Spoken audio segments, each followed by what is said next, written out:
Hello everyone, it's Peter Moran at Property Central. I'm here today with our special guest, Tristan Howard from our Property Management Department. Welcome, Tristan. Good to be here, Pete. Well, what a great day we've got behind us here. We are on the foreshore of Long Jetty, enjoying one of the beautiful afternoons that's on display here.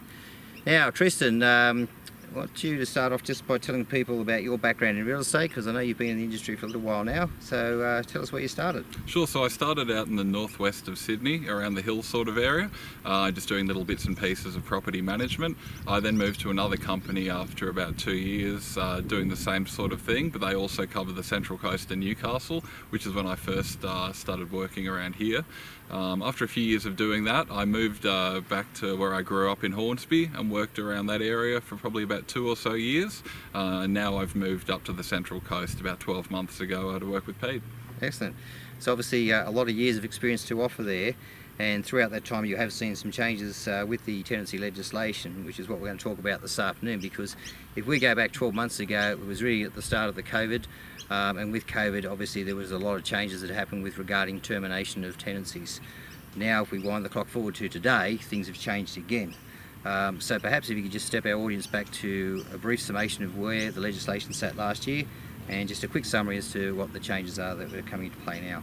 Yeah, so before, as of a few weeks ago, we weren't able to terminate tenants that were affected by COVID. So basically, if your income was reduced by 20% or more due to COVID, we weren't able to evict any tenants due to the rental arrears. However, now that things are obviously getting back to normal, that is no longer a thing. If you do have any rental arrears from the previous year's period, you still can't be evicted for those, but any fresh rental arrears past 14 days, you can now be evicted. All right. So I notice you've got something that you're going to hold up for everyone there, which is a bit of a flow chart the government's put out.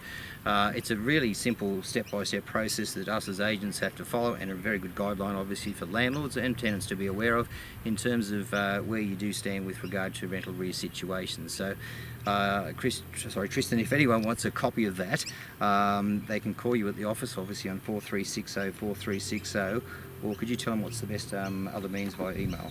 So you can email us at rentals2261@propertycentral.com.au and just ask for a copy and we'll be able to send it right over to you. Also, you can also go on the New South Wales Fair Trading website and they'll have a copy on there as well for you.